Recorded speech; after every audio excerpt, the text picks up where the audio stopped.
good afternoon, good evening, good morning. I hope you could hear me because my microphone's a little bit further away just so I can have the fan directly on me today.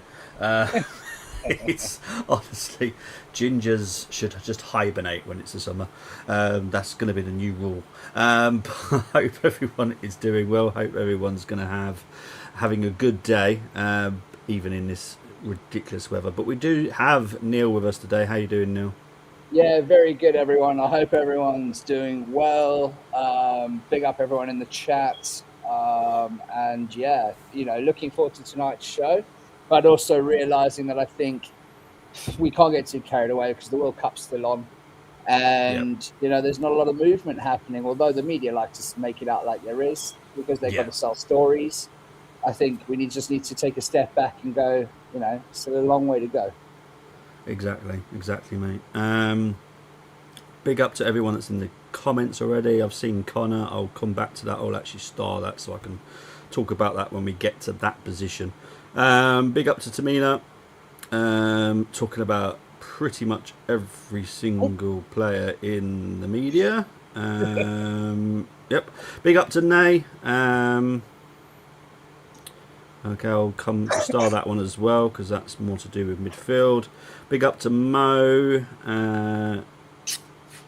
Regarding, we'll talk about Gamares again when we get to midfield because we do kind of keep it to a kind of a routine where it's goalkeeper, right back, any other defenders, midfield. We'll stick to that because it just makes more sense and I don't forget certain positions because in this heat, honestly, my brain is just fried. I hope you are well. If Arsenal were food, what would you want it to be? Well, for me, if Arsenal were food, it's easy, cheesy chips. That means I get to have cheesy chips every day.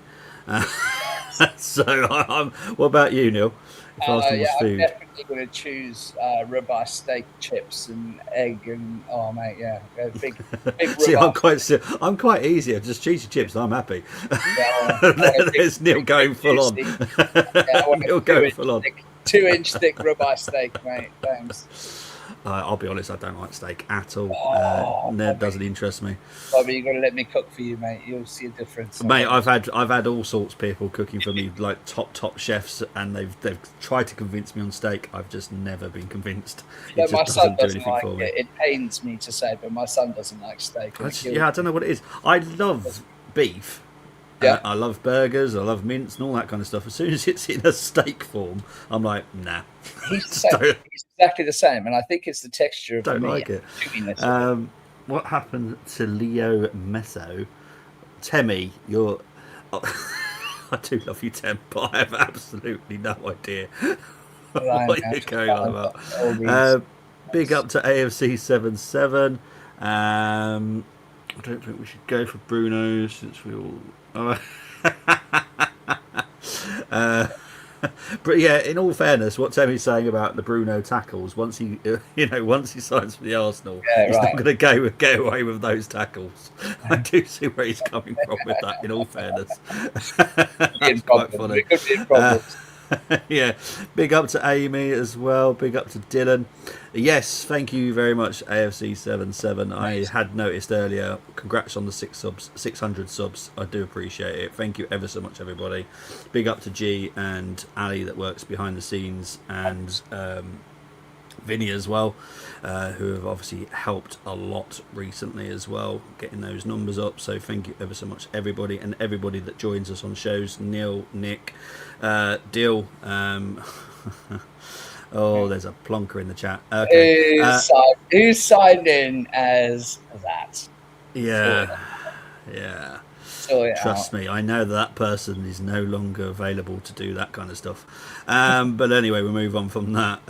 Big up to Ant, big up to DJM. But yeah, as I was saying, everyone, Brenny as well, everyone that's come on, Connor's come on recently as well, everyone that helps come on. Because without you guys, it's just me talking to myself, technically.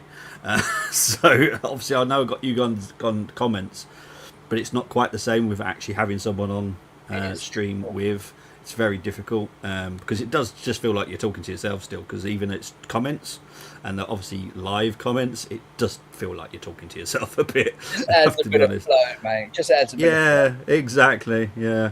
Look, can we just put a shout out to Hand of Arsenal that is in the chat? Obviously, getting some information to put out on Twitter and X. Well, yeah, I'll leave that to Neil because I've got another name for him.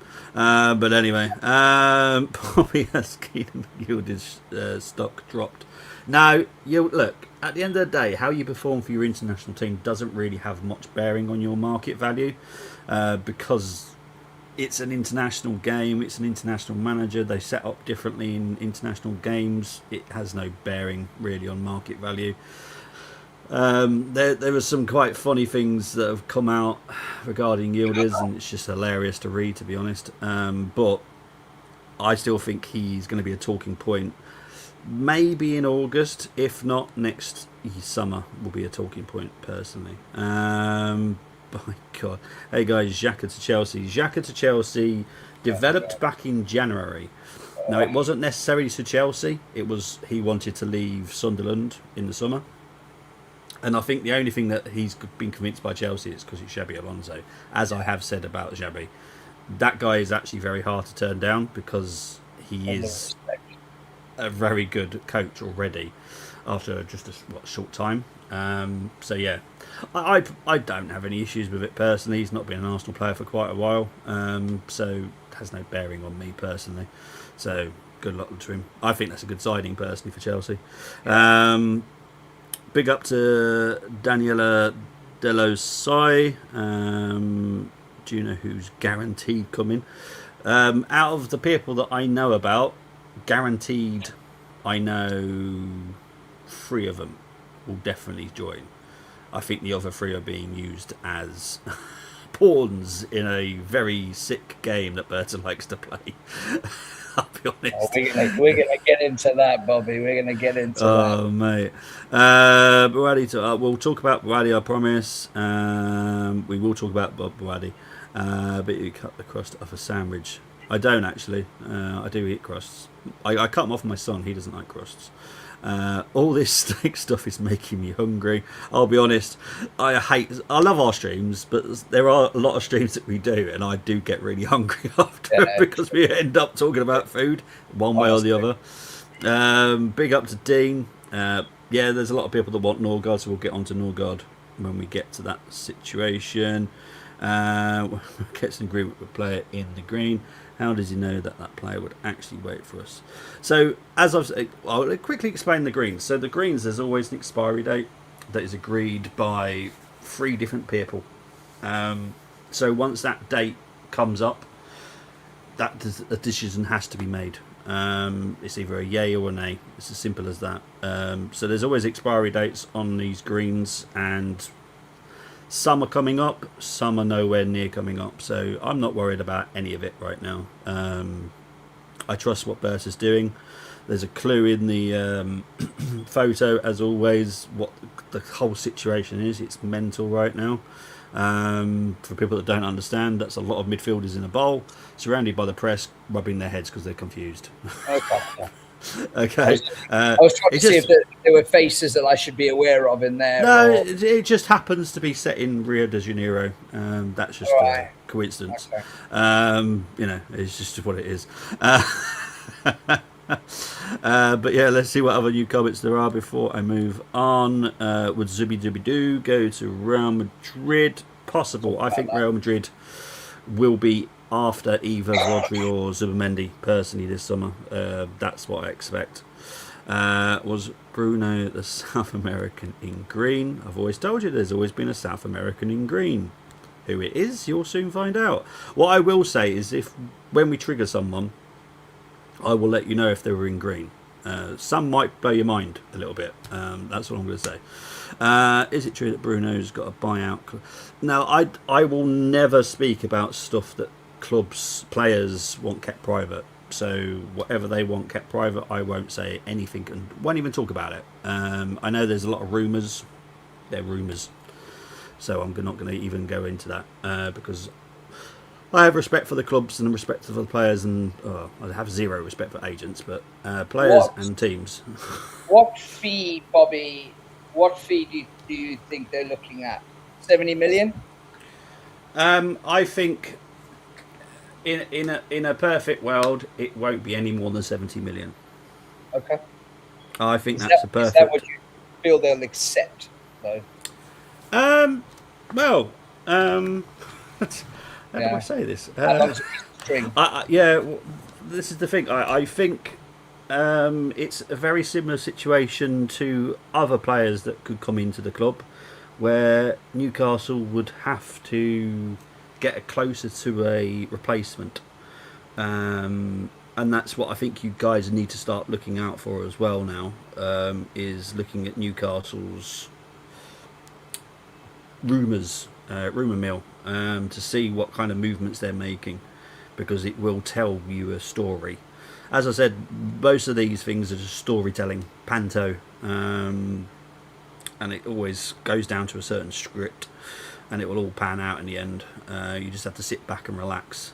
But is it stressful right now? The midfield, as I've said on pretty much every single stream I've talked about, the midfield one is the most messed up one position this summer I've ever seen. There are so many balls being added to this bowl, and I'll be honest, I think there's going to be a one or two players that I think will just be without a move because of other teams have filled their slots and all that kind of stuff. It's a real mess, and I do think that you have to be quick, you have to be patient, and you have to be wise, because there's lots of players that are still in that bowl. Boadi, Wharton, Scott. I do think Scott stays at Bournemouth personally. I think there's going to be a release clause in it, but he's still in the bowl at the moment because people are still talking to him, obvious reasons. Who else is in there? Gamaris is in there. Tonali's on there. So many different players, and that's just talking about the Premier League. We're not talking about the Europeans because they're also in it.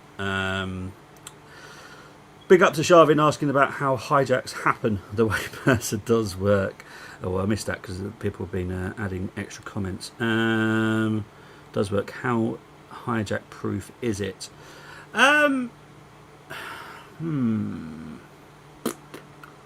It's not 100% hijack proof, but it's the best way you can do it. You can't control transfers as much as you would like to. But Berta definitely has a way that makes it extremely hard to hijack. But it's definitely not unhijackable. So, yeah. But Berta does a very good job, and it's really confusing. Really confusing, I'll be honest. Can't trust Berta, I will see. Look, I have no issues with people not trusting Berta. That's absolutely fine. But do come back to me in September and tell me what you think of him after this summer. I think what we have to do this summer, and this is me as well in all fairness, is I will be scoring his out as well, because it's the outs that are more important. I'll be honest, they're more important than the ins. I couldn't give a monkey's arse about the ins that much, because I know we're going to improve, but it's the outs. I've not seen any proof yet of good outs at Arsenal for a long time, not just under Andrea, but I need to see how good he is with selling. Bobby, I have a question on that. Yes, mate. With regards to the outs, do we have to make, I know we've said it in the past, but do we have to make outs before we bring in the likes of the bigger conversations that we're having with the bigger players? So that, or do we have to have almost guaranteed that they're going to be sold to another club? Yeah, we have to get them above a certain percentage of the transfers going to be done.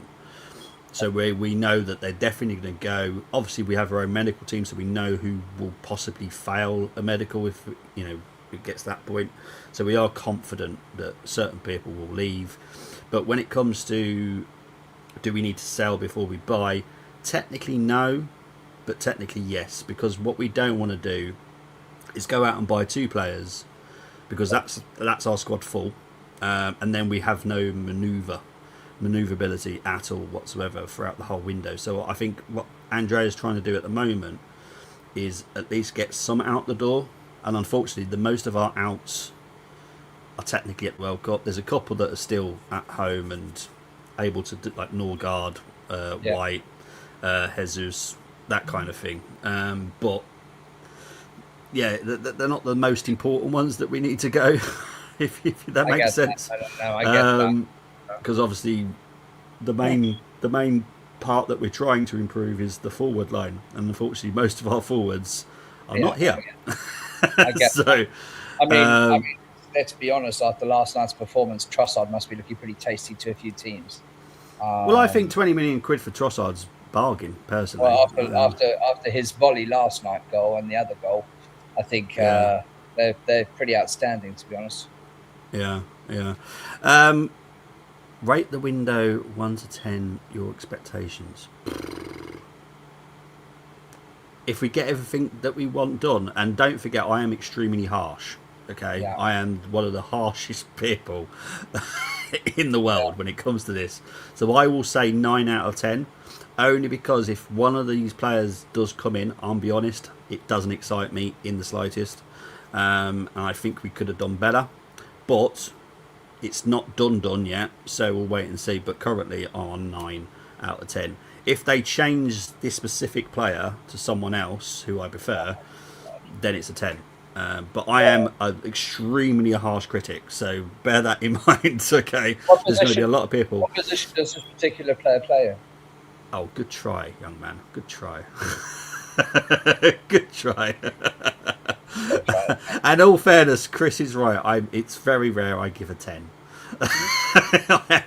Everyone that knows me and does the quizzes and does the challenges, they know a 10 is very hard for me to give because I'm quite a hard critic. But anyway, let's get into talking about actual positions now. We are going to talk about Kepa first, the only person to really talk about, in all fairness. Now, Kepa, unfortunately, this is where, again, as I said, things slow down a lot.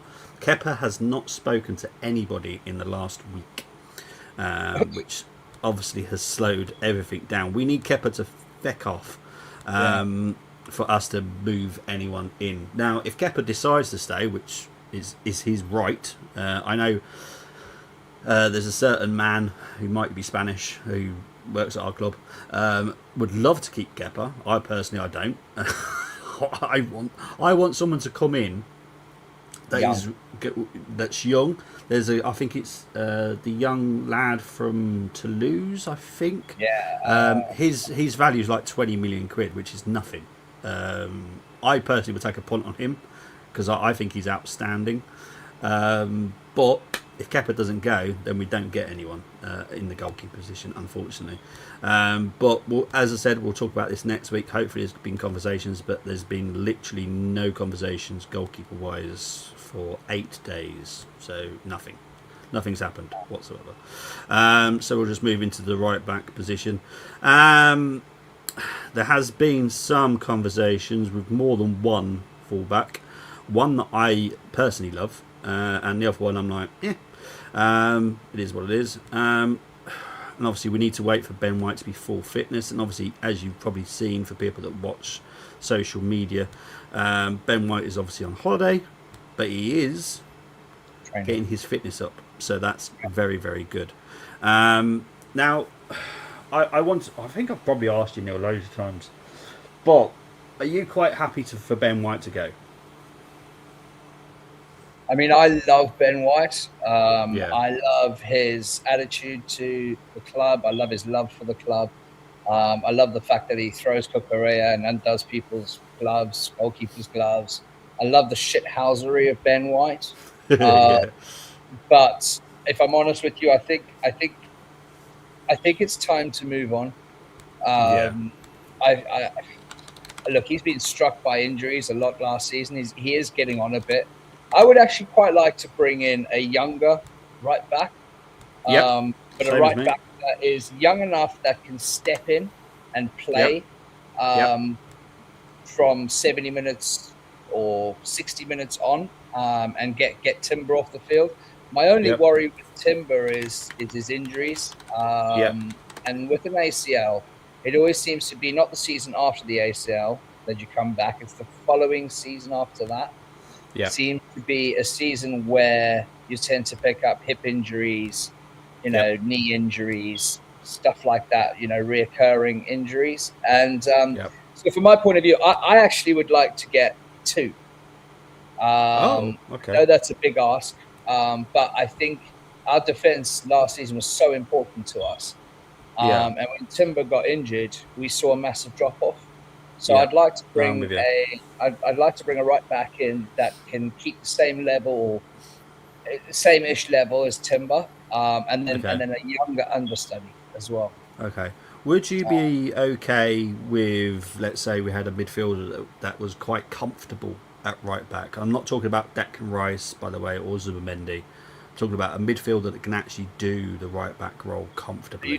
Are you possibly talking about Buhari, who can play very Well, good? unfortunately, I'm going to be talking about other players that people may not be that happy about, but we'll be talking about players similar to that. Yeah. Okay. So.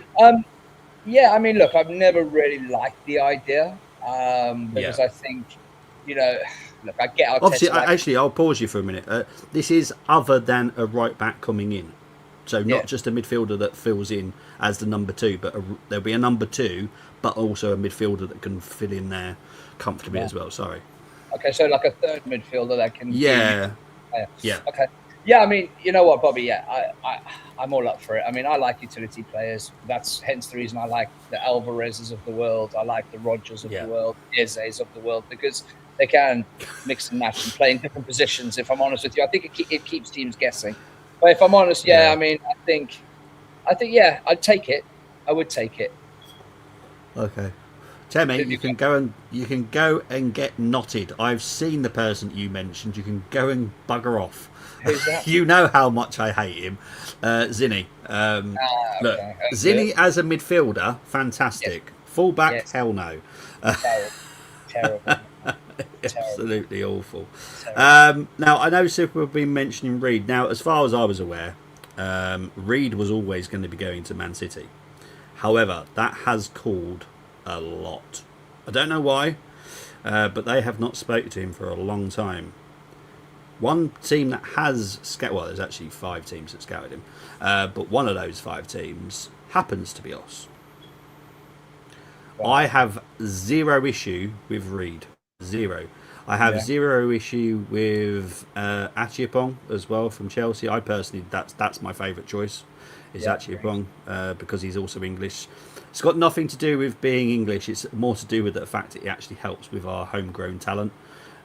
Because we need to make sure we are monitoring that, because you will get punished. We don't want to get punished over stupid little things like that. But yeah, that's my choice. And obviously the main guy that, look, again, these are free agents, so it's his decision, up to him when he decides want to make the decision. But Mingueza from Celta Vigo, I'll be honest, doesn't excite me at all. He's a utility player. He can do more than right back. The fact that he played for Celta Vigo, I watch a lot of Spanish football. I'll be honest, Celta Vigo never excites me. Have you seen much of him? No, I haven't seen much of him. The guy, although no, he's a left on back. On cue, the ice cream man. But yeah, carry on. I live out in the countryside, so we don't even get that. It's like, I wish we had an ice cream man. But no, yeah, I mean, for me, I haven't seen much of him, but I've heard good reviews as well. Yeah. But for me, it's definitely, and I struggle to pronounce his name, but Apinchong, or whatever his name is. Yeah, Achipong. Yeah. Achimpong. For me, I think that is kind of elite level that I would want to come in. Yeah. I think it'd be very good. Yeah, I think that's the perfect signing personally. That kind of, even Reed, if we could get Reed, I'd be happy with that as well. I have no issues with him. But there are some likelihood of either of them coming in, Bobby, or is this solely relying on Ben White, what he's doing? No, I think Ben White will leave. I just don't see a role where Ben White stays now. I know Arsenal have contemplated Livramento and all that kind of stuff. They're still contemplating it, but I do think that we are moving on from Ben White and we're going to bring someone else in.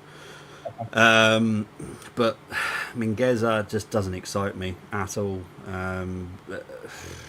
Yeah, it's different. If I didn't really know him, I'd be like, oh, okay, we'll see what he can do. But I've seen enough of him, but I'm like, nah, not for me. Doesn't excite me at all. Yeah, I'm going to make a clear decision. I really haven't seen enough of him. Nah, it's all right, mate. I have seen some comments about it. Hang on. What's it? Watching the league, I like Premier League. Gosh, I disliked Mingueza when he was still at Barcelona.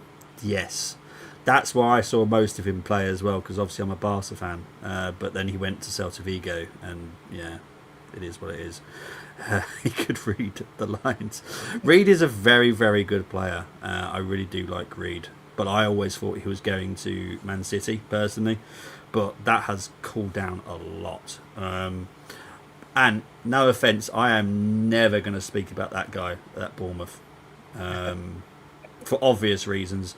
Now, unfortunately, obviously, someone said that he was number one choice. Thankfully, he was never number one choice.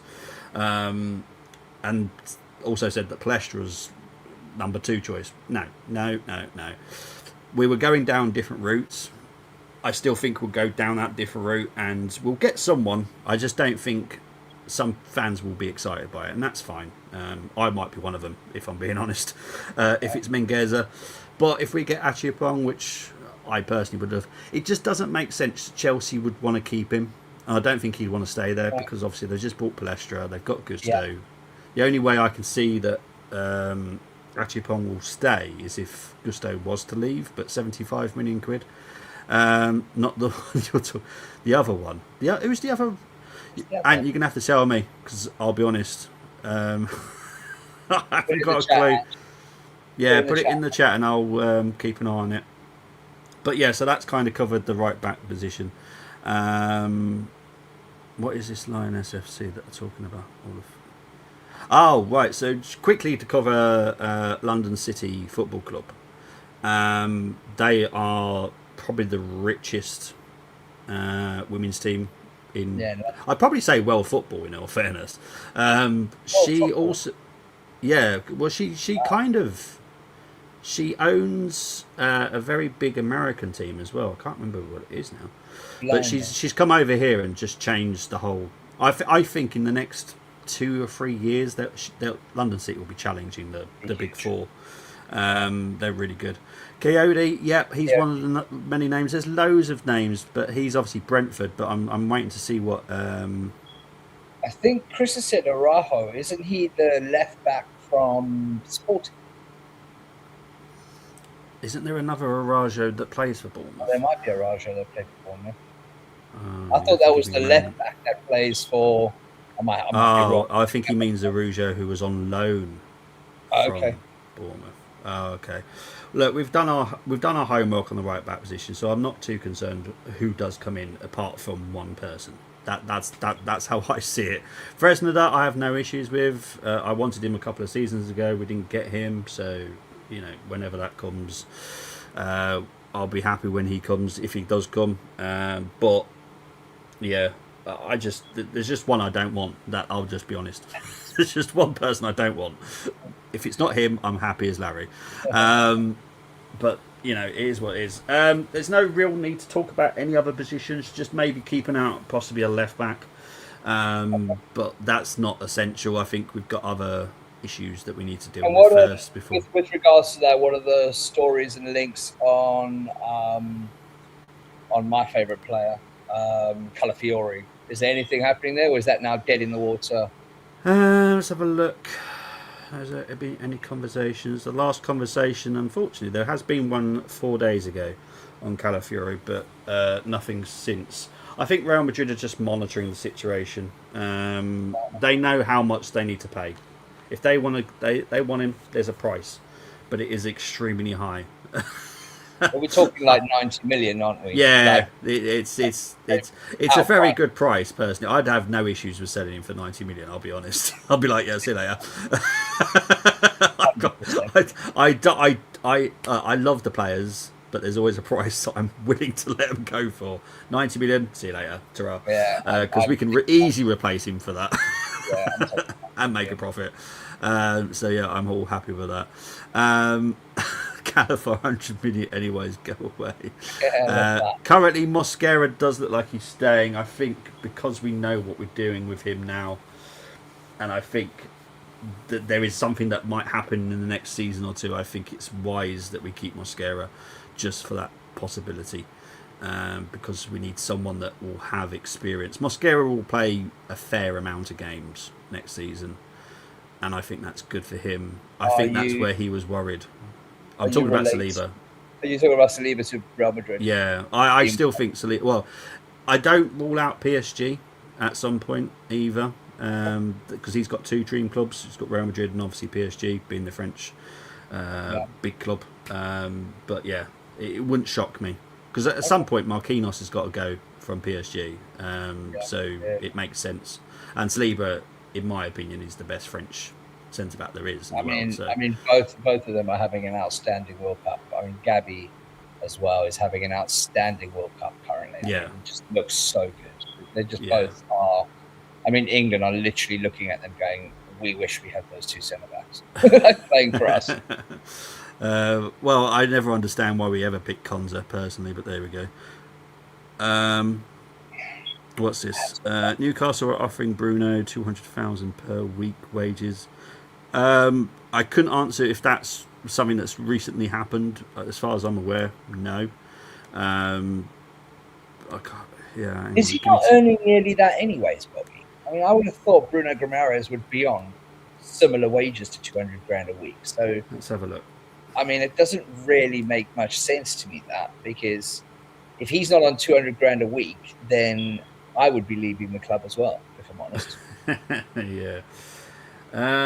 He is on 160,000 as their captain.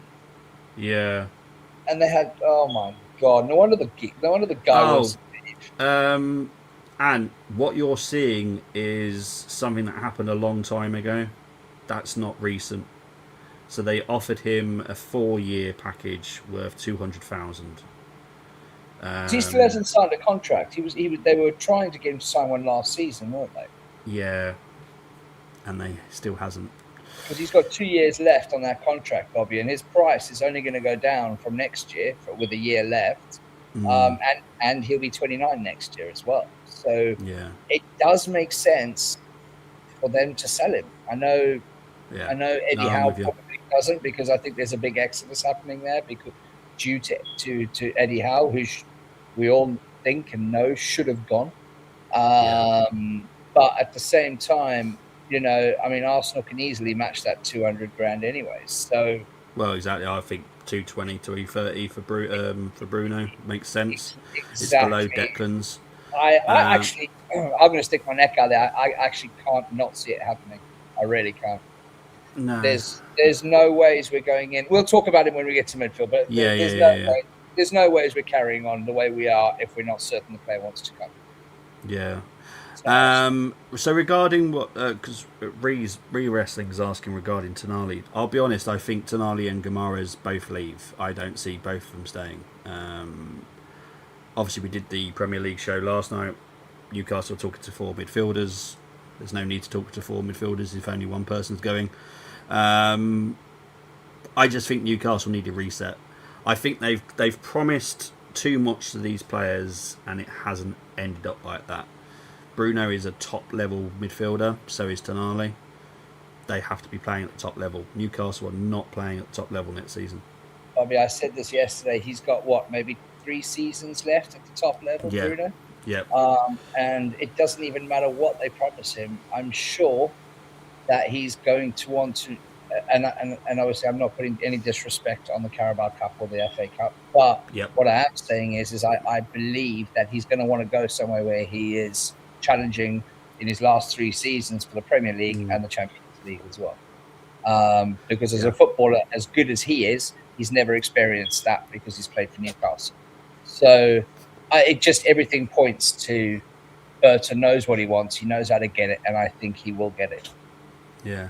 The other thing that I think fans need to understand is Newcastle are going to be very, very hurt by the SCR rules as well. Yeah.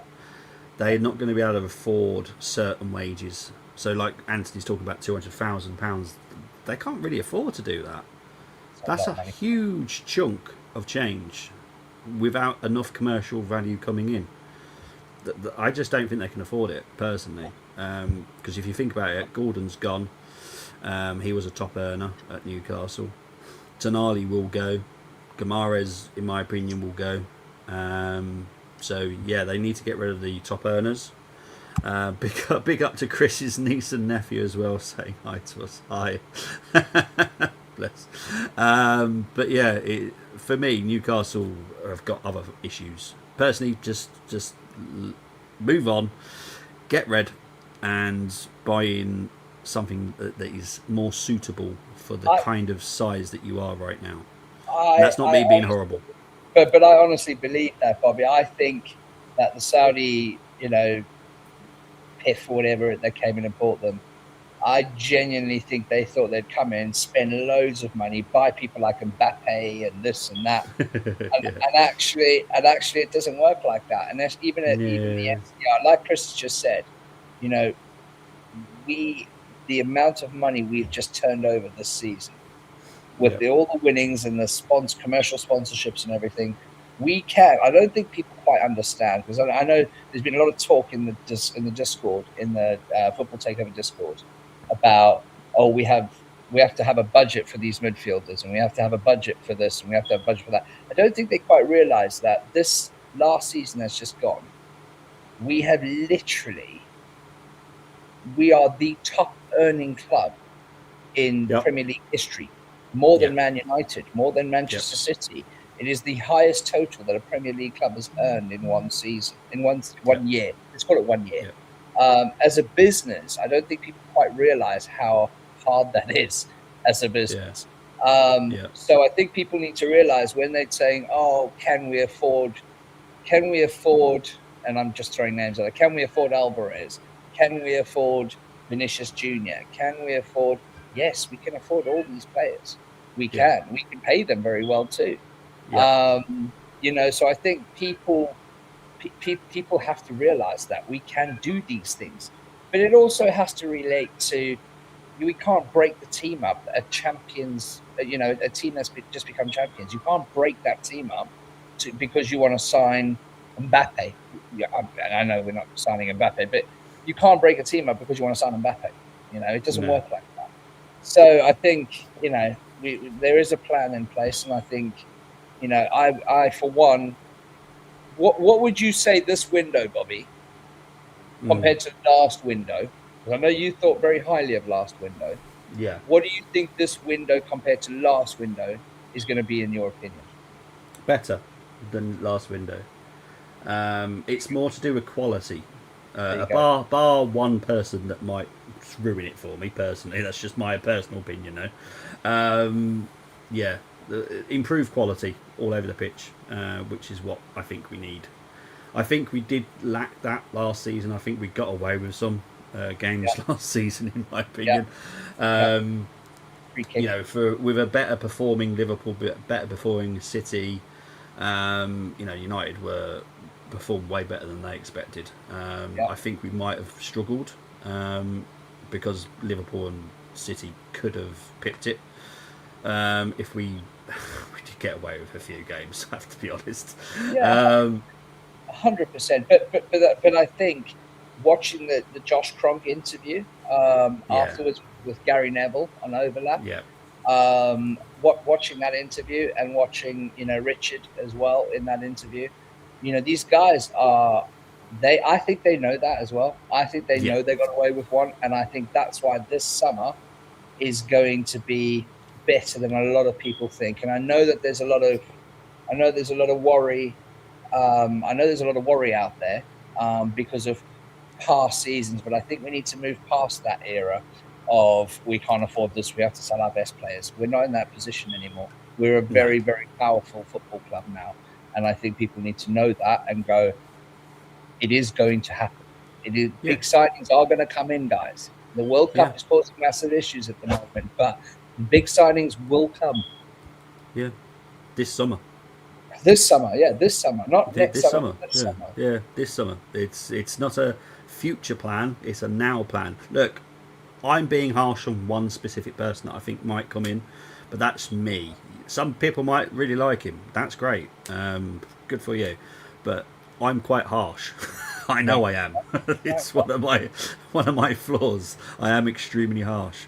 But if we're improving that attack, which is for me the most important part, and adding depth, good quality depth to that midfield, then I'm happy as Larry.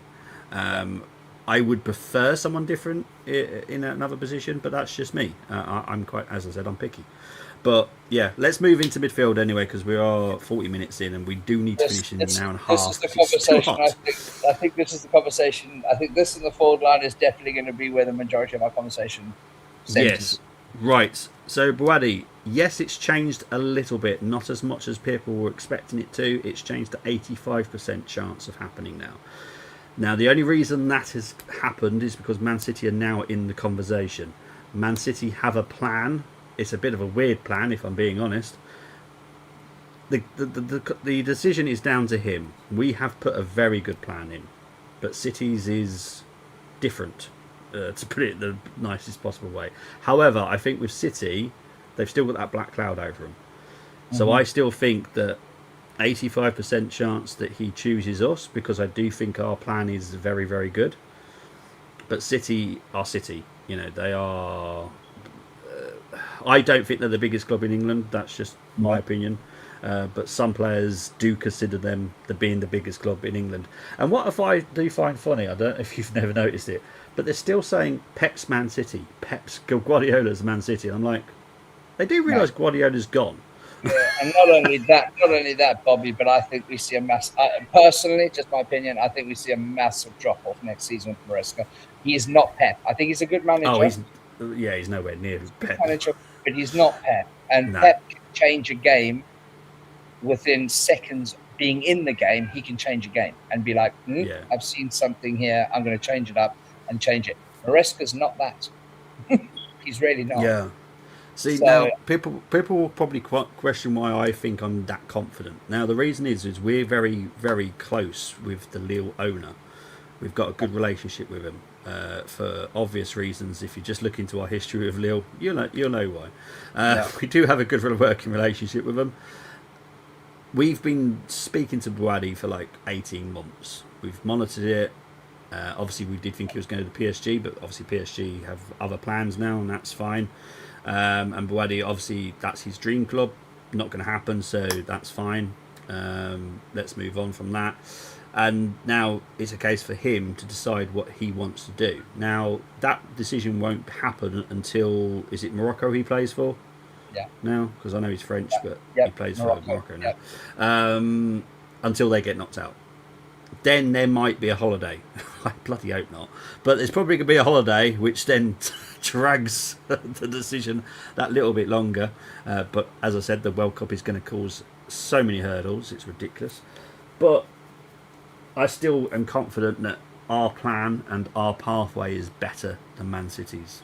Because as people have been saying about Buadi, if City were to get him, the plan is to loan him back out and he comes back to City in 2027, which makes no sense to me personally. As where you can come to the reigning champions, you will, in my opinion, play a good amount of games for us, a lot more than most people would expect, in my opinion.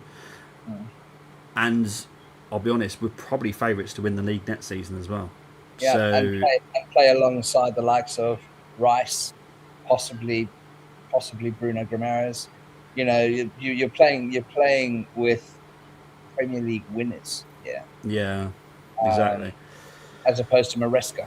See you later. Exactly. So the decision will be down to the player, and rightly so. Right? You shouldn't force someone to go to a specific club. It should always be down to the player. So if the player decides to go to Man City, good luck to him. I personally think you're wrong, but that's his decision. But I am very confident that he'll still choose us, just because I know that our pathway is way better than what Man City's is. That is not a good pathway, in my opinion, because anything can happen in a year in football,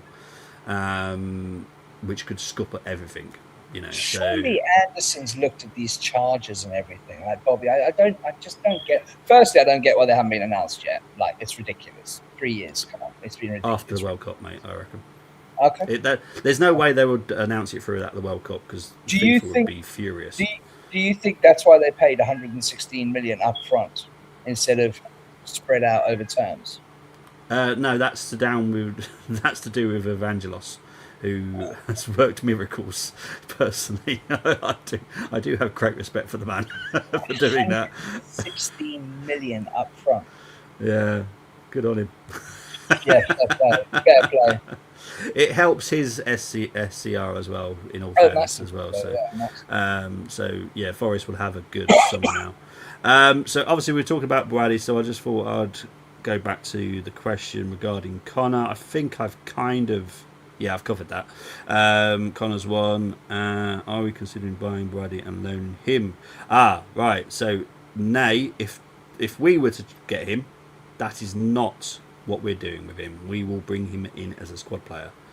I think he'll get a lot more minutes than people assume he will. I think he'll get at least 20 plus games for us next season easily, if not more. But what's also very good about Brady, as we were talking about earlier, is he can also fall into the right back position if required, which I think is the bonus. Now, moving on from that, obviously, if Brady was not to sign, we have obviously had to look at other players. Now, this has not been a recent thing that we've been doing this. This is how our scouting network works. We have a massive amounts of scouts that go out and scout players from all over the world. So this is where there are going to be some names that you probably won't be that keen on hearing, but I have to be honest and tell you exactly how it is. Share them out. Yeah. So Curtis Jones is someone that we have considered. I still think he goes to Inter Milan personally. I just don't think he will go near Arsenal. But he is someone that we have scouted. He's a decent player. Yeah. Would I be that happy with him? Probably not. But the other one that I am keen on, but I know other Arsenal fans will be going, what the fuck are you on about? Is James Gardner. Now, we have scouted him, and I personally like James Gardner. One, absolutely outstanding Everton. Two, totally brilliant at right back. You wouldn't even know he wasn't a right back when you watch him play at right back. Wow. And three, he came through the Championship as well, which means he's got that grit about him, which I personally like. Yeah. And is he going to be a starter? Of course not. Is he going to be a squad player? Yes, indeed.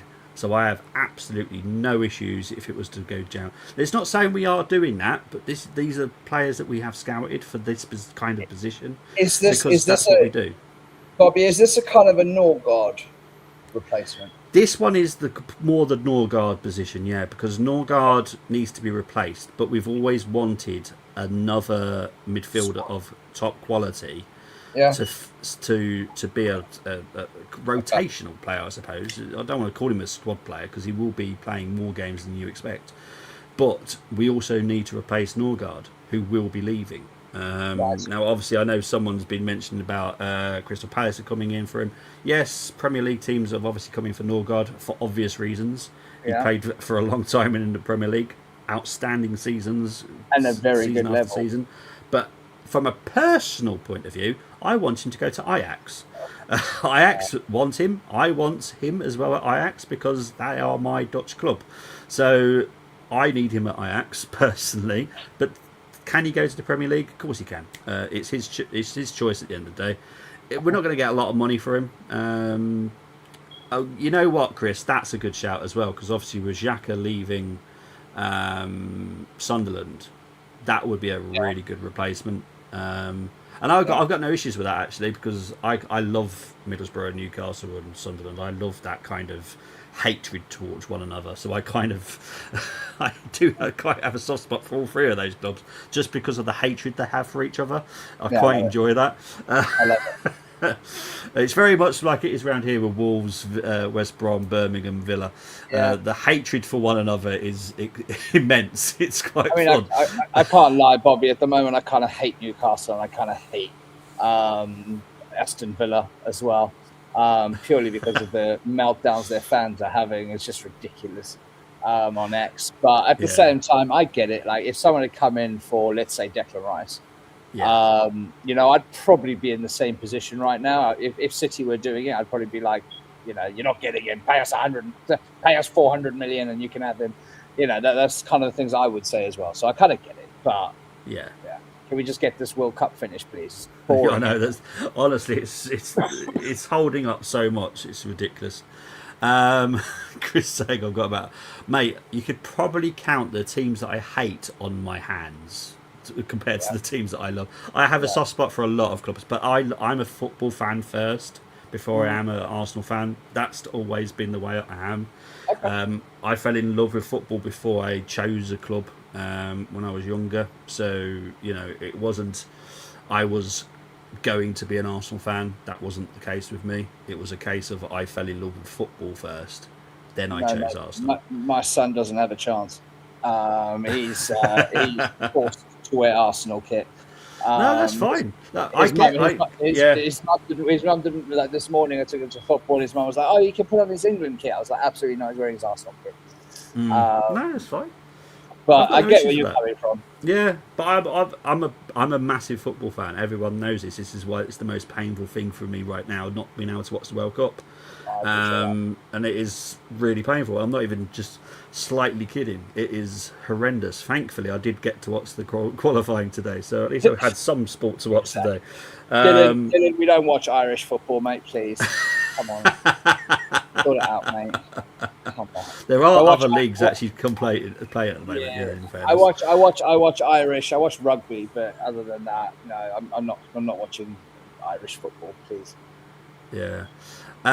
So Connor, regarding the City interest last week before the Twitter mentioned it, no, it was not. There was no conversations.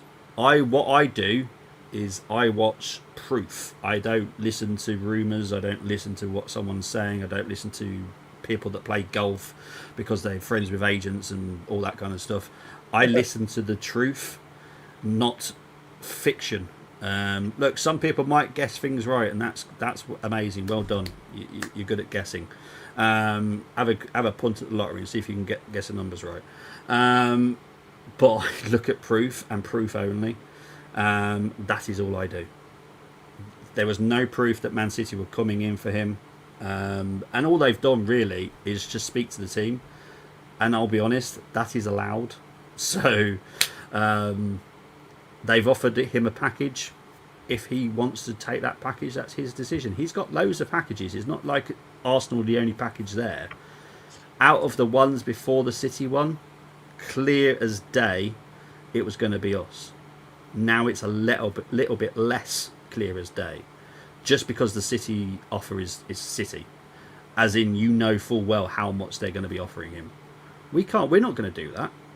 Well, Bobby, I also think, look, I know we're going to talk about Ramirez in a minute, but yeah, I'm pretty sure that if the agents are speaking to us, we're probably not the only club talking to. That's the way football works. That's the way agents work in the industry. I'm pretty sure he's going to be speaking to Liverpool. They're going to be speaking to United. They're going to be speaking to all these teams because that's how it works. That's how the football agents work. I can't wait for this.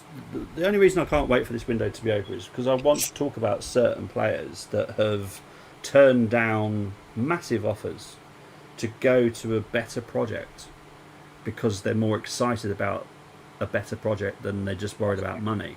There's a certain Italian that might have signed for a certain London team recently that has literally gone there for the wage. Nothing else, because he had a better project back in Italy. I'll be honest. That made more sense. But he's decided money's more important. I'll be honest. I think you're daft for doing that. Like, you're getting paid enough, no matter what. It's not like between £10 an hour to then £100,000, or that kind of thing.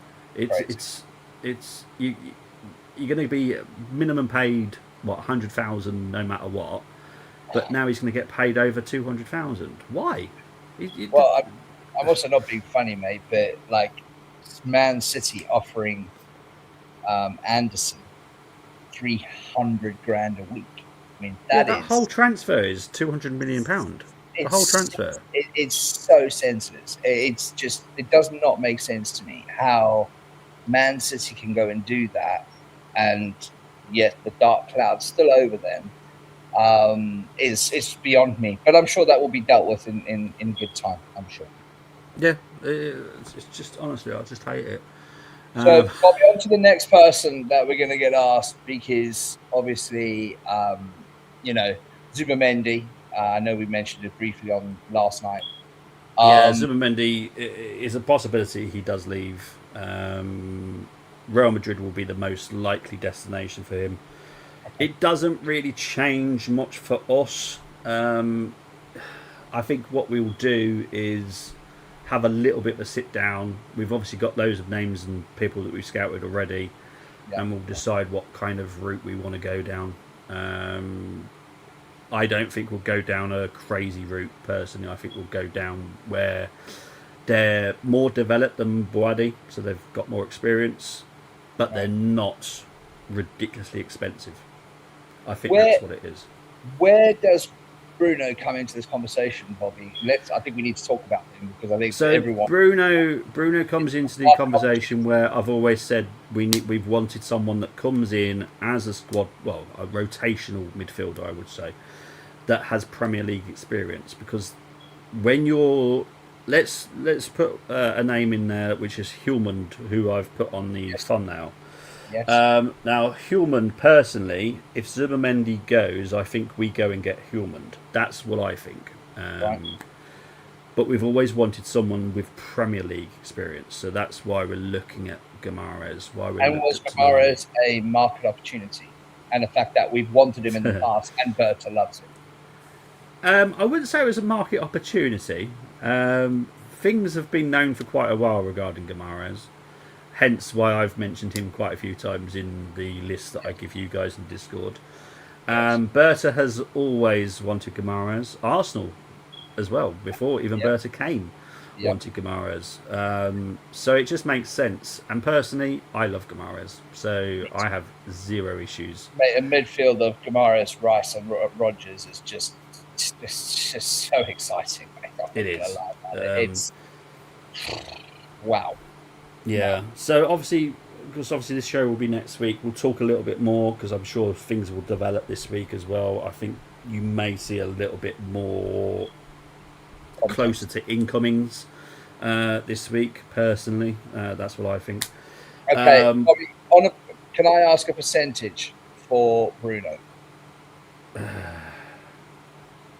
I did say I was going to be a little bit more asking some more probing questions tonight. Can I just put a number but put a plus on it so I don't get into trouble? Yep. So I'm going to put 70 plus. So between 70 and 100%. It falls within that bracket. So because 70. Then I can't. Yeah, 70 plus. That doesn't get me into trouble for saying anything. Yep, that's fair. Because then I'm not saying an exact number, and I'm giving you a rough idea. Yeah. Okay, cool. Who else do we need to talk about? Midfield, not really. Rodgers, it's pointless talking, because I'm not even going to talk about it. It's a pointless conversation because we've talked about it enough. You'll see what happens soon enough. Left wing, Trossard, Martinelli will still go, in my opinion. Is that very high percentage that they both go? Yeah. I'll be very disappointed if one of them didn't go. I'll be honest. Did we talk about Nwaneri? Well, we kind of quickly talked about him last night, if I'm being honest. And Nwaneri's story is now dead at Arsenal. Personally, I just don't see that not happening. We'll talk about Odegaard in a minute. We'll talk about left wing, and then we'll go to the attacking midfield. So yeah, Martinelli, Trossard will both go. I think we'll get at least 70 million for both. Makes sense. Because we're definitely getting a brand new forward that is very comfortable and very competent on the left-hand side. A shiny toy. A shiny new toy. Shiny new toy. Is that the person that can play number 10 and left wing? He will be more versatile than you expect, yeah. Because I know everyone's going, what kind of left wingers?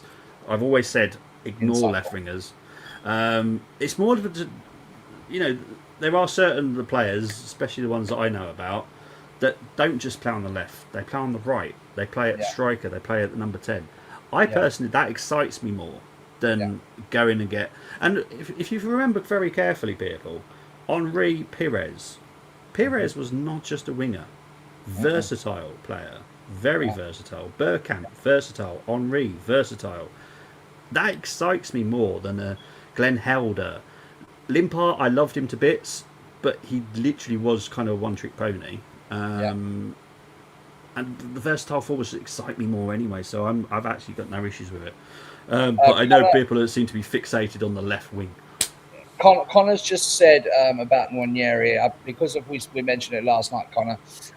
So it looks like Nwaneri sort of, it's not so much, well, it is a bit Nwaneri, but it's more his family tied to the club looks severed. And which obviously the club always wanted to loan him out this season to a decent loan. We were always looking to push a loan, but it looks as though that could now be a sale out of the club for Nwaneri. But I think, guys, we need to understand, and I know he's born bred at the club. I appreciate that, but I think we also need to look at the fact that it also frees up a space. Yes, it does. For us, that is very important, by the way, people. It frees up a space to bring someone in. It cuts wages, and I know it's not a lot of wages. It cuts wages down, but also it's going to be a sale for around 30 to 40 million. That is going to be pure profit. Hopefully higher, yeah. Hopefully higher. But hopefully higher. But close to 50, I'll be happy, mate. But yeah, look. It is just a shame. Look, his brother's going to be leaving. That's guaranteed. Emerson will leave, which is the big. I think it because of the situation with Emerson and Ethan. Yeah, it's just cut ties with the club, and these things happen sometimes. It is, as I said last night, I'm on Team Nwaneri. I think Arsenal messed it up more than Nwaneri's have. Personally, that's just me from everything that I've seen. But yeah. It is what it is, but on a bonus, it's lovely, lovely money, and it is a squad space as well, which is beautiful. Could we include Ethan in the Bruno deal? No, because we don't. No one does player swaps anymore. That's the easiest way to answer that one, Sharvin. I'll be honest. No one does player swaps. SCR and it just doesn't work out. If we sell to them, they sell to us. It balances books. If you know business, it's balancing a book. Yeah, exactly. Let's quickly talk about Odegaard. Odegaard, in my opinion, will leave. That's my opinion. I know I've only put 60%, but that's from proof. Okay, that's actual proof that I see. That has what's got me to the 60% in my little world. As in what I know and who I speak to. I think is a lot higher personally, and I don't see him staying. There's a number of clubs that want him. I think he would suit their playing style better than ours. I think we've just outgrown him. So I've just seen Dean's comment. That's threw me a bit. But yeah, it's. I think Odegaard leaves personally, but as I said, I think it's down to him, it's down to the club to make that decision. I do think we have a new captain next season. I don't think Odegaard, even if Odegaard stayed, I don't think he's captain. Yeah, I think that decision's been made personally. But yeah, I think we'll see more. I obviously don't follow the World Cup, so I don't know what Norway's situation is. I don't know if that's close to being knocked out. I have no idea. I think they're through. But they changed They changed 10 people last night to play against France. So that's just. Oh, another 10 nobodies. Okay, cool. Let's be honest. Norway are only 2 players. Exactly. No offense. With regards to that left wing, Bobby, are we still talking Barcola? As a forward, yes. Because I'm not going to say the left wing because I really do think that as we're talking about the forward line, then yes, are we talking about Barcola being a very, very high prospect on that list. Yes, yeah, high, 100%. Okay. What As I about said, this you Solace need to. guy? What's happened to this guy? Because he seems to have disappeared. Solis is someone that's locked in, but it's up to Bert if he wants to trigger him. I think what could happen is we choose not to trigger him. That's just my personal opinion, but we have got him locked in. If we want him, he's ours. I said Solace was another plate. It could well be, because I think what Berta's doing, and rightly so, because we unfortunately, and I'm saying unfortunately for the Arsenal fans here, is we haven't finished our scouting. Because there's a certain competition happening. We've obviously got a few scouts out there at the moment, just to keep an eye on for any interesting players that may crop up. Because obviously, well, firstly, they're cheap, because they tend to kind of play for a smaller team, and their value's a lot less than other people's. So obviously, we keep an eye on that.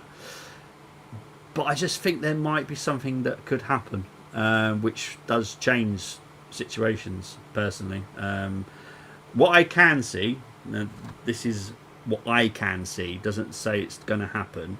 What I can see is a certain person that plays in La Liga joins us, along with Barcola, along with Rodgers, and we get a striker in. That's what I can see happening.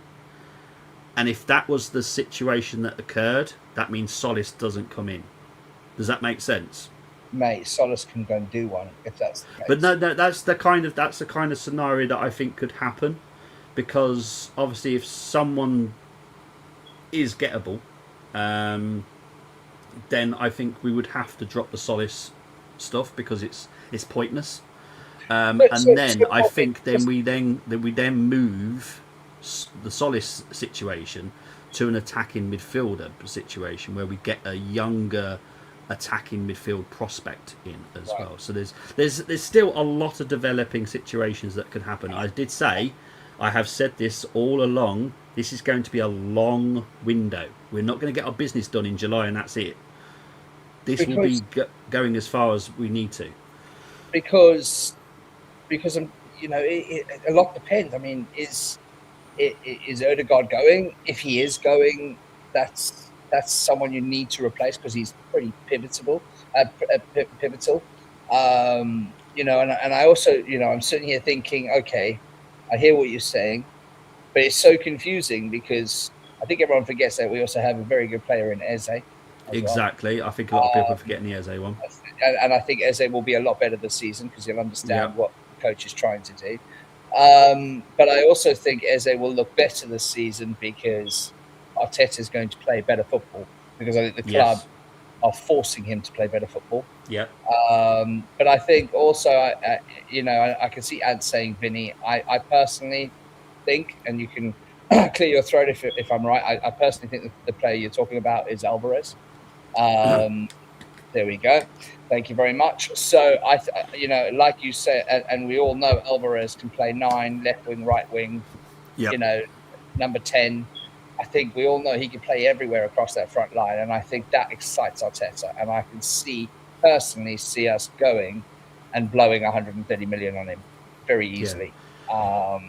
Can I just say something? Like this will obviously just blow your minds, but this is a scenario that look, I can't rule it out, and until I can rule things out, I don't really say anything about it. Yeah. I can see a world where we don't go for Barcola because Vinny becomes available, but that doesn't change who else we might want to bring in up front, like that forward line, because we can do it financially. We can do it. I know how much we can spend. Now, Barcola, in my opinion, costs 80 million, around that. Yeah. Vinny, in my opinion, would be probably an extra 30 or 40 million. Yeah, another extra 30 or 40 million, personally. Yeah, only got a year left. So it's doable, because it is doable. Look, wage-wise, I know how far we can push wages. And again, he falls just, and I do mean just, within that parameters of wages. So it's doable. It's not like I'm not going to look. You know, I don't do clickbait, so I'm never going to put anything on a thumbnail that talks about this, because that's clickbait. I'm just having a conversation to fan about what can possibly happen, and I can see a scenario where that can happen, because obviously we won't go down the Barcola route, because we're not going to go and get Barcola, Vinny, and because that's just stupid. Well, that's but crazy. What I can see is we go, yeah, we could get Vinny though. Okay, we'll go get Vinny. Sorry, Barcola. Go and get and still get a young striker in, because we still need one. But that's a scenario a bit further down the line for this summer. So yeah, I can. There's so many. This is why, like, we're on the 27th of June. This is why the window's so long, because a lot of things will happen, and it's so fluid. And I know people hate saying that the window is fluid, but it is fluid. It's constantly moving. Situations change from one day to the next. So Bobby, I'd just like to ask, right? Yeah. So we can get. Okay, I'm spitballing this out there. We're gonna park Barcola to the side for this moment, right? Yeah. Second. So we could get a Bruno. Yeah. We could get a well, we probably will get a Rogers. Yeah, that one's pointless talking about for me personally, but yeah, that one is looking like it's going to go through. We could get a Vinny. Yep. And we could get an Alvarez. Yep. And we could get a young striker. Yeah, around 40-50 million pound mark, I'd say. Which, I'll be honest, is not a big fee nowadays. Just for people going, me just palming that off like it's nothing. It is nothing nowadays, unfortunately. It's like buying a prospect player, isn't because it? what you'll notice is from that, what I'm saying is, well, that's only one left winger technically. Yeah, you're right. But because we've got other ways that we can cover that. Because where can Rodgers play? Eze. Where can Eze play? Right, so we're not going to be short on the left wing if that is a scenario that we can go down. Now, I do want to talk about Krupi very shortly, so bear that in mind. I do need to talk about him. But I think we've kind of covered the left wing. Look, it's not me saying this will happen, but I'm having a good conversation with fans, because it's a scenario that can happen. Don't forget, I look at facts. I don't create bullshit. Drama. And on X. So effectively, what you're saying is financially we can do that pretty easily. Financially, we can pretty much do what we want within reason, because I know how many people will go out, or how many people we want to go out, which means I know that we can afford that kind of scenario. So I think that would be, obviously, I think yeah. You know what? I think every single Arsenal fan, I'm pretty sure everyone will understand what I'm saying by this, will be in their bed having a fag after after having a very, very enjoyable moment. Because of that. Without me being gross. The minute anything announced like that, my camera's going straight off. I'm going upstairs and with some alone time. Some alone time. I can tell my wife I need some alone time. I think it's incredible. But I mean, Dylan's pretty much said what I believe you're about to say is Barca are looking at Krupi as a alternative to a certain that because my take is, Bobby, and I'm only saying media because I look at media because I like to look at all the bullshit out there, and I, knowing you and knowing past windows with you, I now see social media as quite a funny thing because I enjoy the crap that they put out there.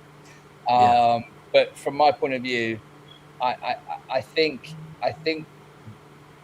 Atletico Madrid have been pretty clear on their stance of not selling him to within La Liga. Yeah. I think that's a currently I just can't see that happening right now. I'll be honest,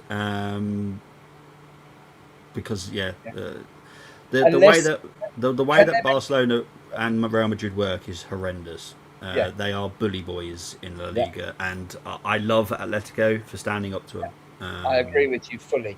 But can I ask, can they make it a legal thing? In Can terms of what? as in terms of getting him out of the club, Bobby?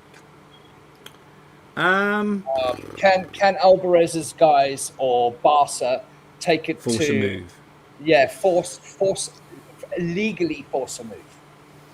No, because there's no legal standpoint for them.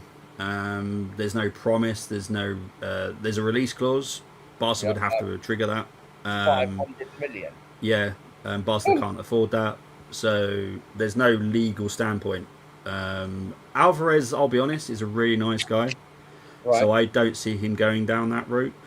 Would he want to come to us, Bobby? That's the question I have for you.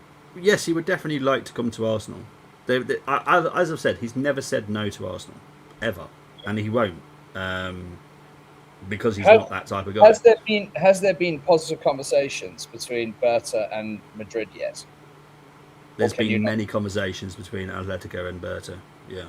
Okay, so there has physically been conversations. Yeah, there's been conversations between us and Atletico. And his entourage. Oh yeah, that happened loads of times. Yeah. Okay. Because you know when we say about tapping up players. Yeah, it's all fallen. What we've done, it falls perfectly fine within Article 18, so that's absolutely fine. So, but what I'm saying is, because it is legal to have a discussion with a player's agent and purely and simply ask for, is there a chance? Is there any availability that this could happen? What you can do is you can't really talk to the agent without permission, really. Right. But what you can quite easily just quickly do, you can speak to the club, and there will have to be some form of letter or an email that's said, yeah, we've given permission, blah blah blah, and then the conversation will happen. It doesn't necessarily mean it has to go to a sale. It's more the conversation. And look, this happens way more than people would assume. Sometimes it has absolutely nothing to do with a transfer. Sometimes it's just about something else, but you still have to get permission to speak to the agent, because it can look like, oh, hang on, why did that team who wants this person want to speak to that agent? But sometimes it's actually to do with something else. And I'll be honest, this has actually had funny story. This has actually had something to do with once this happened, and it was to do with they wanted to speak to the agent regarding a building contractor that they used for some kind of upgrade on some kind of thing, and they had to get permission to speak to the agent regarding this. So, yeah, but that's the good thing. That's why we have these rules. As much as I hate FIFA, this is the best rule that I live by Article 18, so I have no issues with it whatsoever. But what Barca have done does break Article 18. Hence why Atletico Madrid have spoken to FIFA, and rightly so. Would your team deal with that, Bobby? Yeah, my lot deal with that kind of stuff. Yeah. I'm not going to talk about Rogers Dillon for a specific reason I have stated very, very categorically. It is pointless talking about now. You can read into that however you wish, but it is a pointless conversation. I did want to talk about Krupi because we've got about 10 minutes left. Don't rule out Krupi coming to Arsenal. Now, this only happens, in my opinion, if something else doesn't happen. Is that in case it doesn't happen? Yeah, in my opinion, I think that is the backup plan. But it also doesn't rule out another striker coming in as well, because I think we look at Krupi as a versatile forward, because he's more than a striker. Yeah. Kind of what Alvarez is, where Alvarez can play multiple roles, Krupi can play multiple roles. Obviously a lot younger. But it doesn't mean we won't go out and get a striker, because we do actually want a specific striker that's his job. Nothing else. Doesn't need to play on the left wing. Doesn't need to play on the right wing. Just get the fucking ball in the back of the net. Yeah. I mean, please, this season, don't and also, please, can we make it less set pieces and actually very open play goals? Like that would be really, really nice. Although saying that, if we're looking at bringing in Rodgers and Alvarez, our free kicks will be insane next season. So yeah, we've still got Declan as well. Exactly, but we won't have Odegaard kind of take them, which is decent. Good, because he's shit at them. Exactly. He's one of the, I don't know, for people that have played FIFA, he's like one of those people that hits the button too quick when that bar goes up, because it's just so pointless. There's no power behind it. There's no accuracy behind it. It's the most pointless free kick ever. I think also, Bobby, I just want to talk about Alvarez just very quickly, because I know a lot of people saying they don't want Alvarez because he doesn't want us. You've got to understand, a lot of the bullshit hitting the media is actually Barcelona putting that out there in the media. Guys, they are the biggest media spin football club in the world. They are the most powerful ones, yeah. So I think when it makes it look like, oh, he only wants us, he's only choosing us, who do you think is actually writing those articles? Yeah. Who do you think is actually being paid to write those articles? There's a reason why I'm very anti, and I am very anti-media. I know a lot of people are listening to people that own golf companies now, and people that smokes too much cannabis, and there's other people that I can think of, but that's fine. Some of them actually do know stuff. I know they do, and that's absolutely fantastic. But just be careful of trusting Romano Jacobs, because if you notice on their streams or their adverts, who are they sponsored by? Yeah, exactly. But they should have nothing to do with betting companies. Exactly. But also, Bobby, if we're being real about this, it's very interesting, because we all see how it plays out, and it's actually quite funny, because the whole Newcastle scene at the moment, did we not see that last summer with Isak? He's not for sale. He's not for sale. He's not for sale. Definitely not going. You're not going anywhere. You're playing in the beat. Oh shit! Actually, okay, you can go to Liverpool. Yeah. Guys, it's played out all the time like this. The same happened with Rice. Oh, yeah, Arsenal in for Rice. Oh, no, you're not getting him. Oh, no, City have come in. City are bidding higher. Where did Rice land up? Yeah. I mean, guys, I think take everything with a pinch of salt. It's a long transfer window, but we will get, you've just heard from Bobby what could happen, not what is going to happen, but what could happen. We re-emphasize that. Is Alvarez still 75%, Bobby? No, as I said, he's 80% now. 80%. So he has gone up, yeah. And that's more to do with the fact that I think Barca is more dead than it was alive. Do I think that might change? It probably will. But this is why I do percentages, is why I don't do the show every day, because honestly it would get boring if I did the show every day. Dermot, I know you've just asked a question. I'm pretty sure you can just clip. You're more than welcome, mate. Clip whatever show we did last night. If not, if Ali or Vinny are listening, can you clip the Tottenham bit for Dermot? I will. I'll message Ali. Thank you. And send it to Dermot for us, please. Yeah, thank you very much. No, so attacking midfielder wise, we've got a few names. There's a few. Obviously, it looks like we've lost Nico Paz. Is what it is, unfortunately. I think Como have dipped out there, I think, bless them. Yeah, I don't know how they afford it, in all fairness. They have got rich owners. Yeah. But I think that if they're not careful, they could end up being punished by SCR as well, because they don't have a lot of commercial at all. It does. I do question that bit for him personally. Look, it's a great signing for him, but I do worry about him long term. That's from my point of view, obviously, for what I do, but yeah, long term, I think I slightly worry about him. Strikers, I can quickly give you some names.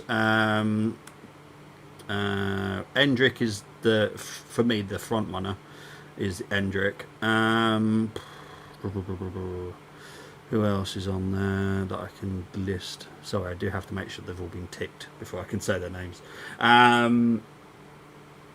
Igor Tiogo, the guy from Brentford. I guarantee people will probably lose their heads about that one.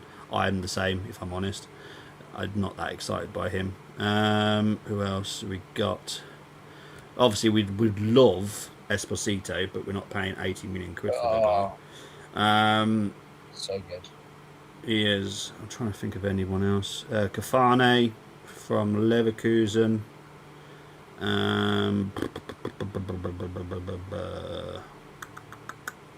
Who else we got here? Is he a striker? I don't think he is. There's a couple in Brazil. Oh, jeez, what's his name?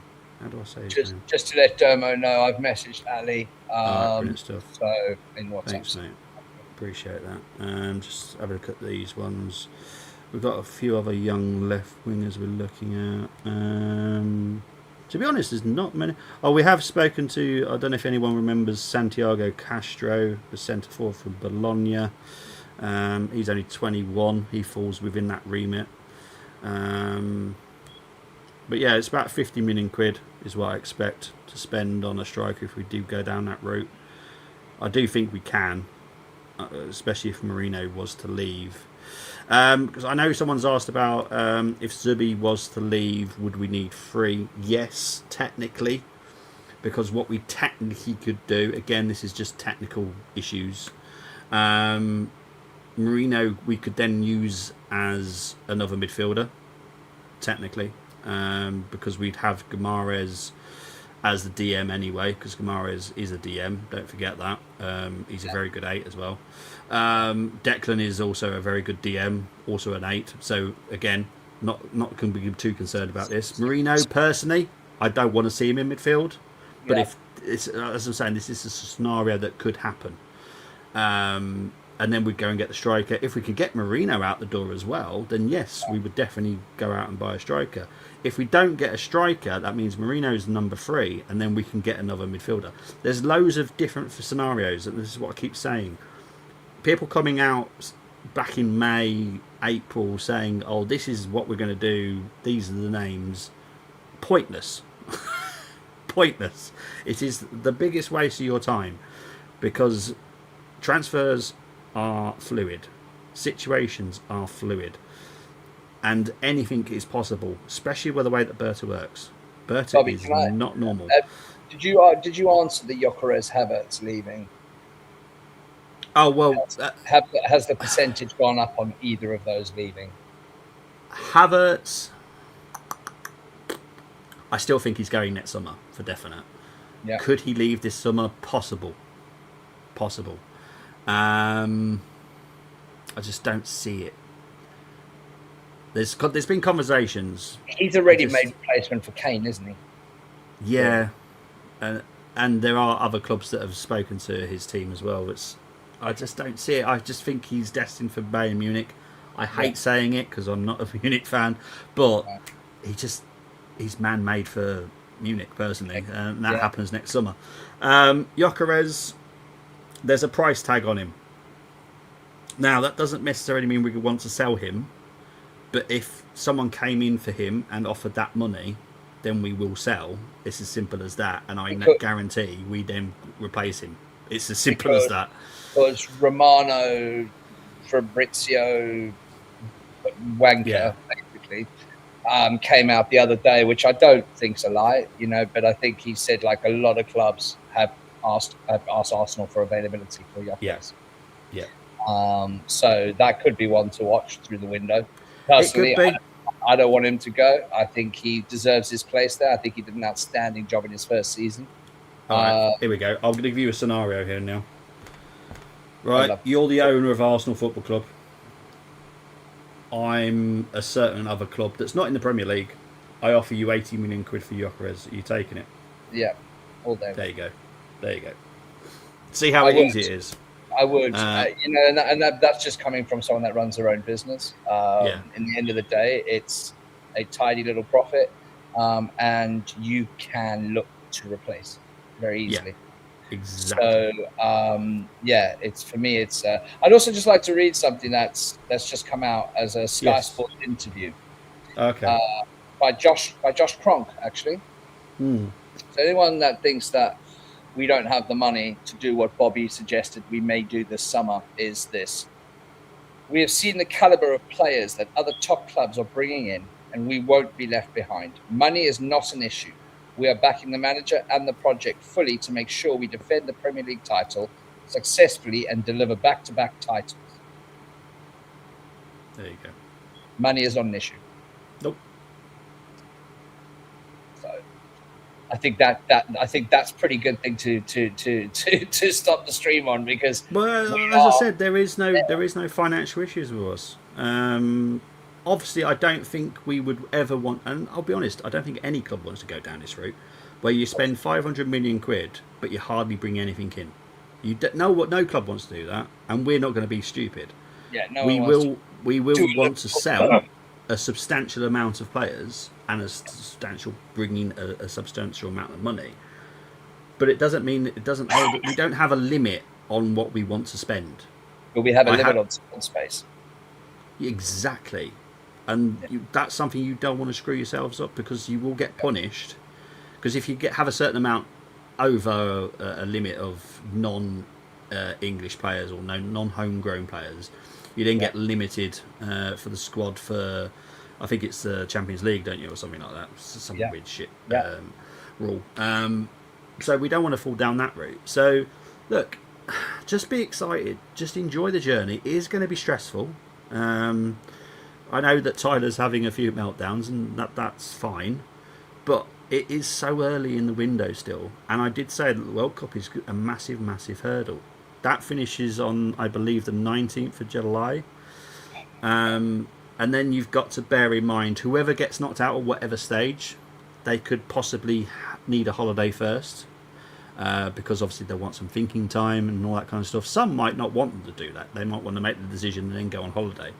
And, buy their new house and all that kind of stuff. So it's different. It depends, because obviously I don't know if you remember Havertz. I think wasn't he at a wedding reception when he got his shirt or something, because he wasn't in the UK, was he? So some players like to do that kind of stuff whilst they're away, which is fine. That's their choice.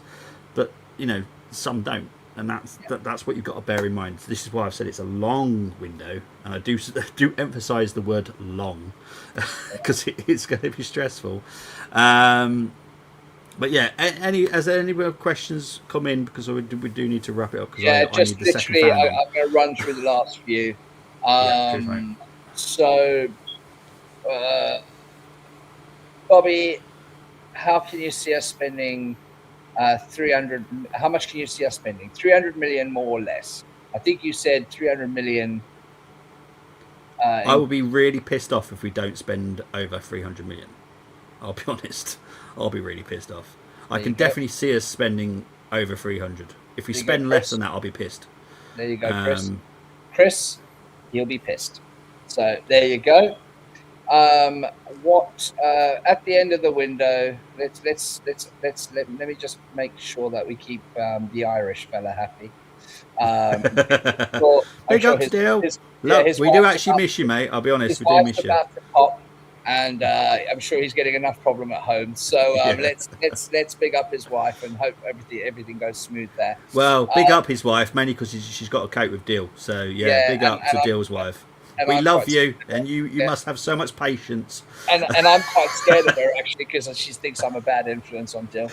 At the end of the window, how many new signings if everything goes according to plan, how many new signings do you expect? Wow. That's a hard one. Depends on who goes out, who comes in. Exactly. So right now, our minimum target has always been 5. I know that doesn't sound a lot, but that is obviously without certain people who you don't plan on leaving but will end up leaving.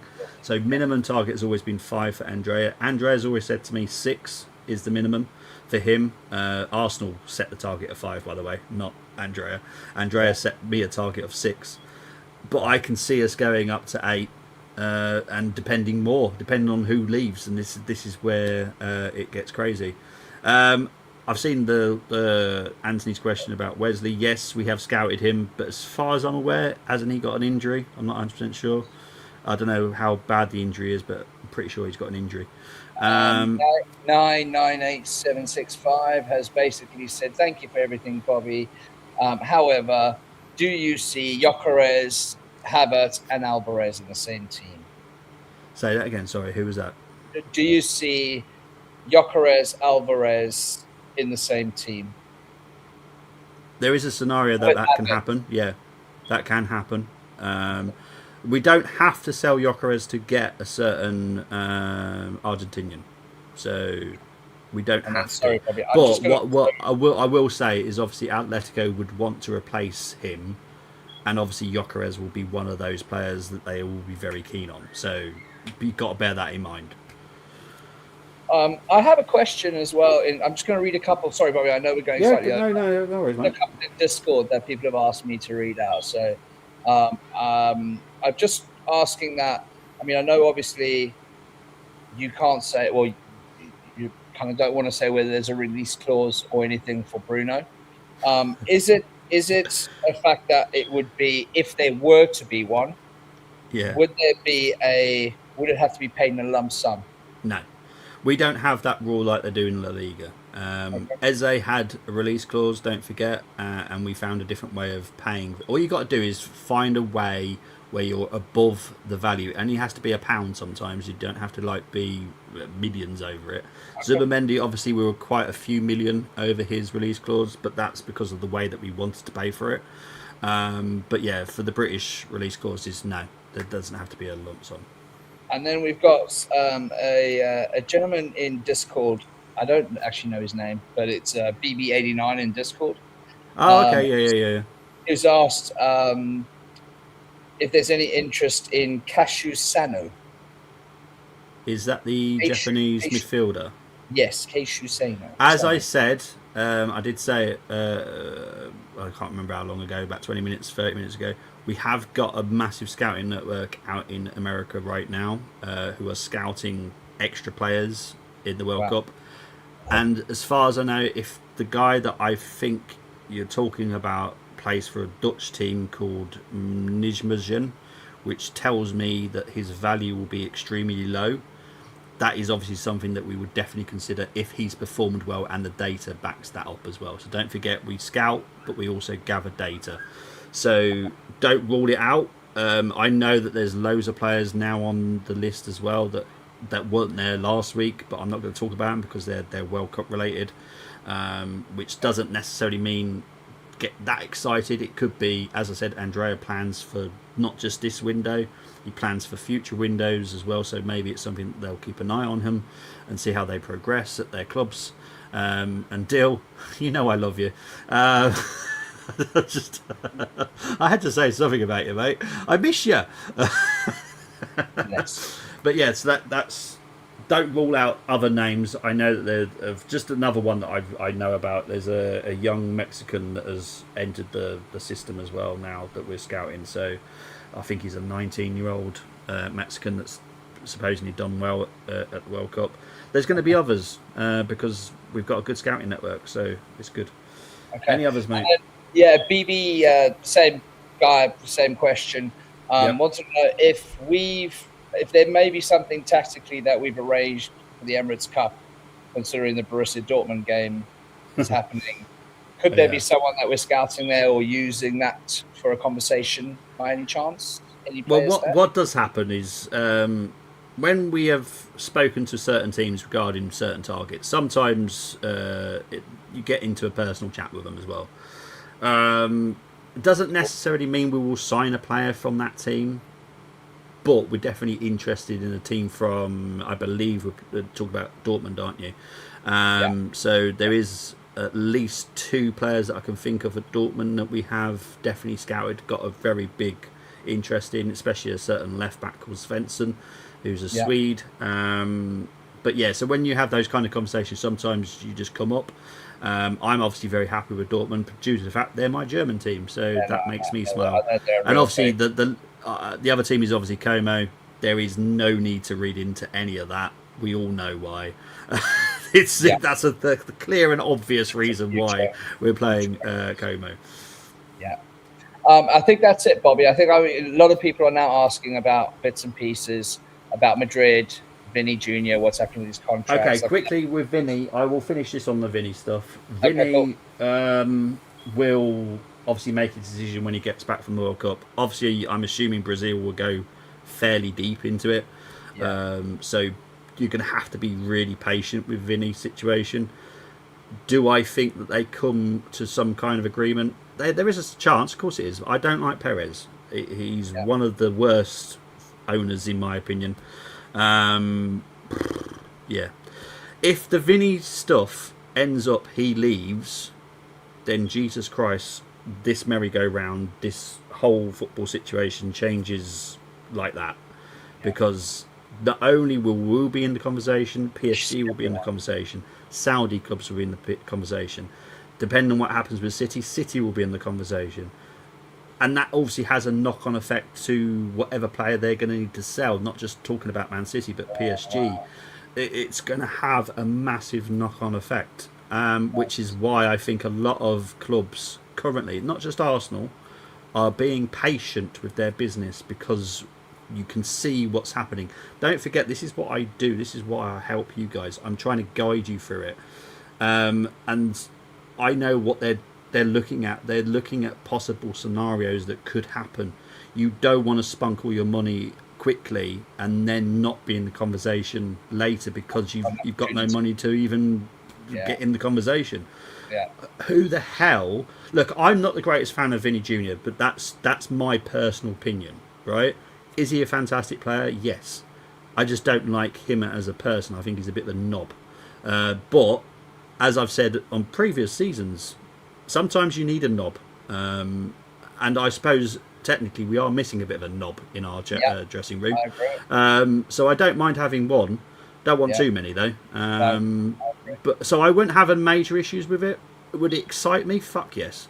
Yeah. One of the best Brazilians in the current team at the moment. Obviously, there's been a lot better over the years. Don't forget. But just one of the best Brazilian. Yeah. Jesus Christ.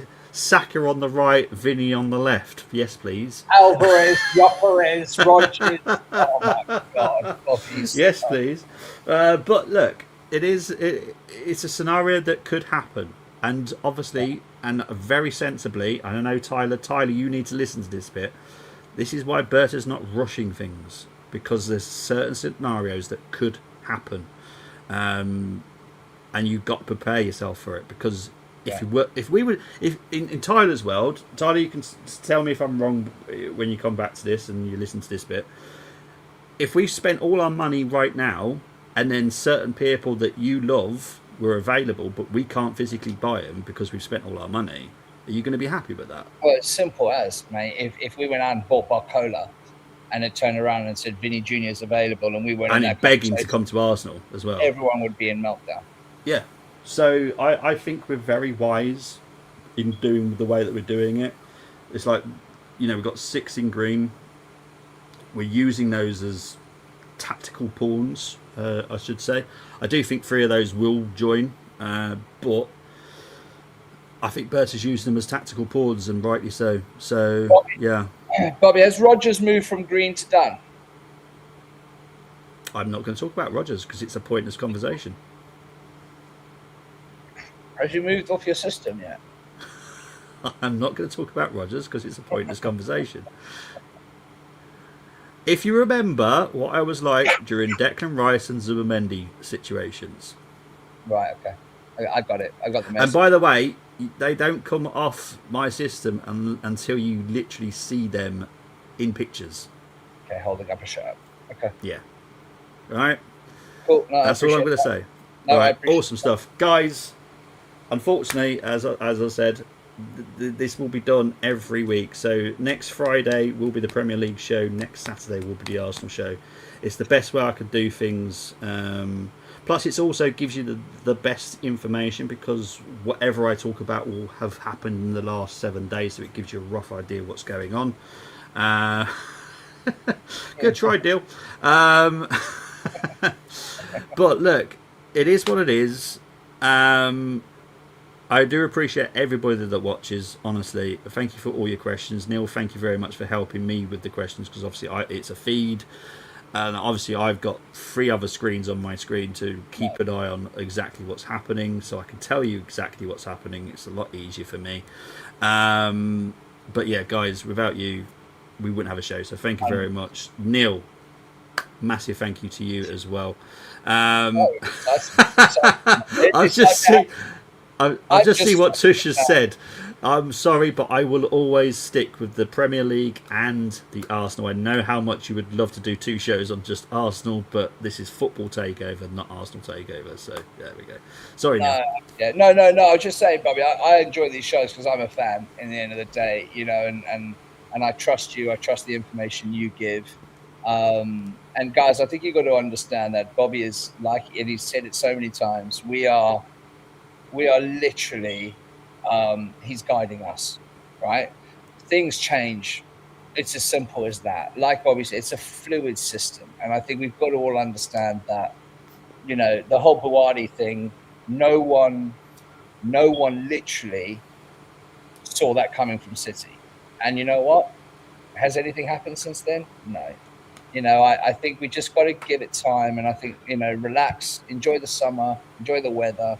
And yeah, I appreciate you guys all coming on and asking questions. I'm no doubt about to open up the Discord and go through my phone, and yeah, I'm sure it's going to be mental. But yeah, thank you ever so much for everyone that's watching. Big up to nearly 400 people watching right now. Really do appreciate it. As I said, I'll be back Friday. As far as I'm aware, I think Ali and Nick have something planned this week, show-wise. So keep an eye out for that. I'm pretty sure they said something about it this week. So keep an eye out for them too, and please give them love as well. Big up to everyone, obviously, that's helped us get over the 600 mark as well for subscribers. That really does mean the world to us, so thank you for that. But for now, I will see you Friday for the Premier League show. Next Saturday will be the Arsenal show. Remember that, it's important. Speak to you later. Take it easy. Bye bye.